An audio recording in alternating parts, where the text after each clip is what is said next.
Here's more from the loony left. We're going to listen to AOC for We once. are about to enter a political period that will have consequences for the rest of our lives. We cannot give up.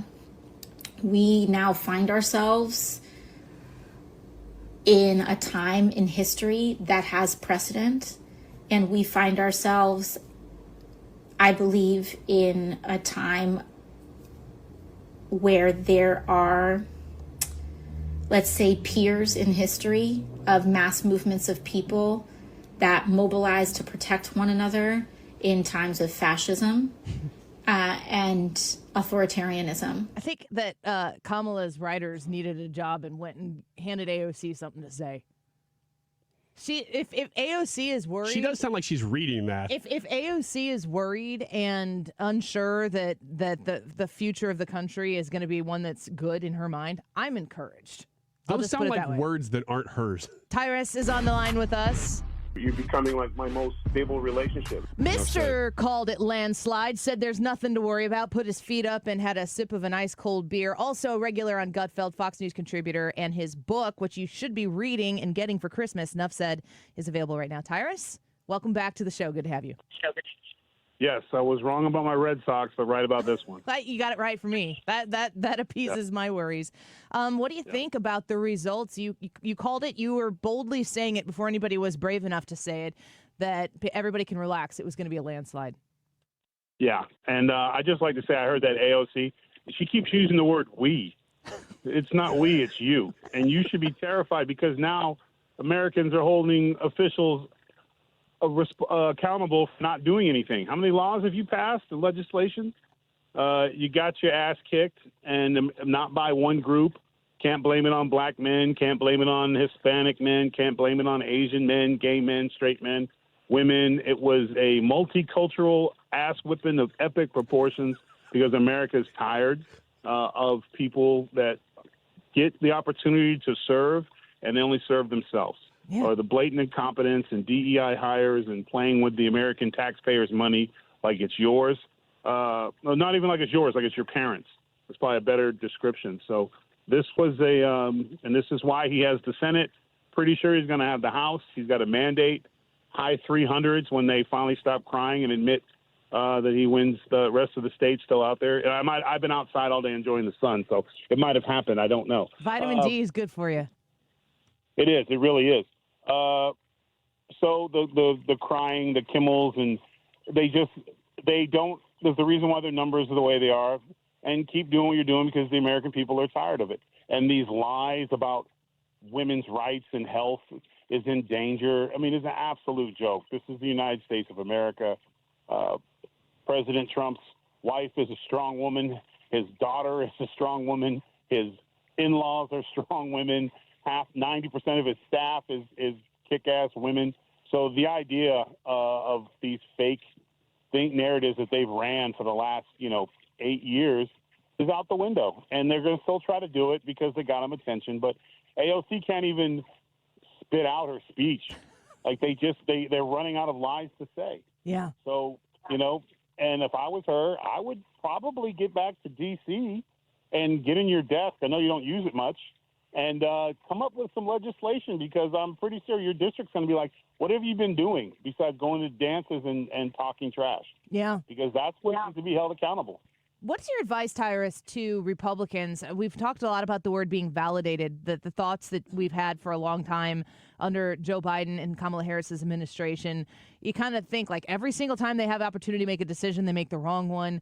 And with the majority, the popular vote going to Donald Trump and him winning a decisive election, it does feel very validated. But what do you say, not to the people who won election and have a job to do, what do you say to those Trump voters right now? How do you handle this moment that is pretty positively emotional? I think normally I would say not take your victory lap, but given the fact that poor sportsmanship is epic, get your lap on. Maybe take two, because I think it needs to be abundantly clear to them. Because here's the thing, they don't get to say it was Russian hoaxes. It was sounding. I was calling it for so long, I should have bet. but I didn't because I'm a man of integrity when it comes to my politics. But the resounding America was unhappy. We did not like the way our White House was being treated. We had cocaine, sex videos, people with no qualifications having jobs. They were spitting in the face of the American people. Joe Biden was unfit to serve. Instead of doing the right thing and the right thing for him, they didn't. They continued to lie to the American people. They passed policies that he would have never, based off his 50-year career, would have never supported. The American people didn't support. They tried to tell us that it was okay for a biological man to beat the hell out of a woman at the Olympics, and we were wrong for questioning it. We didn't know what a woman was. They basically, a small group, it was the Bud Light election. That's what it was. It was the Bud Light election. They said America was fratty, and they needed to make changes, and they were going to make their changes, and America said, yeah, we're going to move on. And they did, resoundingly. So the pressure is on President Trump and his team. He's assembled literally the Justice League from all across America, and he needs to be able to deliver, and I think he is a focused. He is humble, sitting and talking with him and spending the time. Oh, a dove just landed on my shoulder. Ooh. Man, I'm telling you. What else? Just keep preaching. Yeah, they get it. The animals are with us. Hold your arms out. More doves will come. You going to sing a song like a princess? I don't have to hold my arms out. I'm jacked. His arms are out, Ryan. Always. Yeah. Yeah, they're on my. He was on my trap for a second. Now he's back to the grass eating seeds. But, you have birds landing on you in the yard with it sounds like a nice trickle of water in the background. Snow White ain't got nothing on me. You understand? Like I got deer. Disney's Snow White isn't white anymore. You should audition. I was sitting next to my fish pond, singing a country song. I saw the video. Yes, that's how mine was election day. I had no doubt in the American people. I sat down with the man. I talked to him man to man, and I just felt completely confident after speaking to him, seeing his team, how diverse it was, seeing how everyone had a voice, seeing the leadership behind the scenes. Jason did a wonderful job. His personal assistants were so polite and thorough. Timing-wise, they did not mess around. Like, this was just a unified thing across America. It was a multicultural testament. And I think the sad part is we're really seeing the selfish people. President Biden had a magnificent speech. Who knew at the end he would become the unifier? And I couldn't help but notice that Dr. Jill had a red jacket on. I know who she voted for. I know. I think I know what she didn't vote for.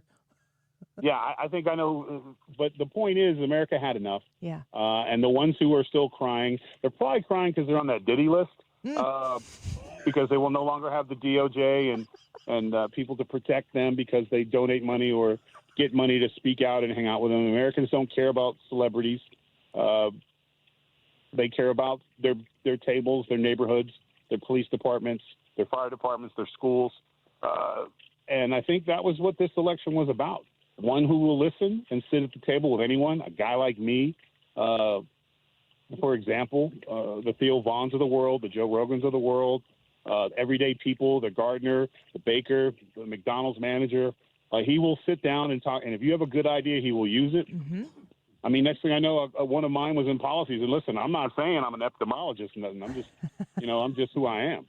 So I think that's just a good feeling in the country. Now that he has the work that needs to be done, he has. There are no excuses to get to work, and I feel like he's done. He's put people that have disagreed with him, who literally have sued him. You're not seeing that on the other side. And again, I think the Jimmy Kimmels of the world, the Joy Reids of the world, your message clearly was a sound rejection.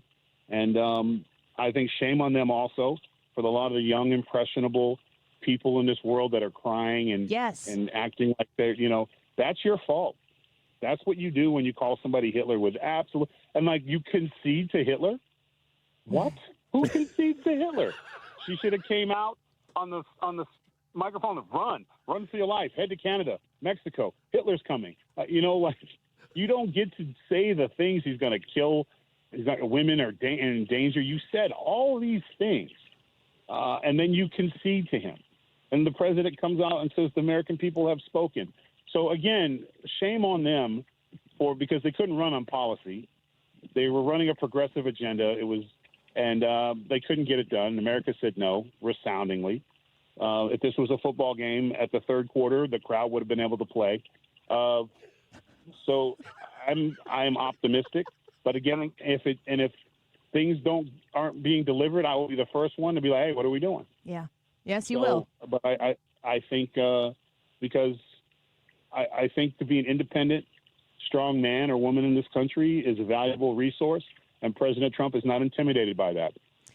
Tyrus, we are so grateful for you for making the time for us each week when we know you're an incredibly busy person. You are by far the person. You guys let me on when no one they're like, Tyrus, what the hell is that? Oh, no. So you got people me. know.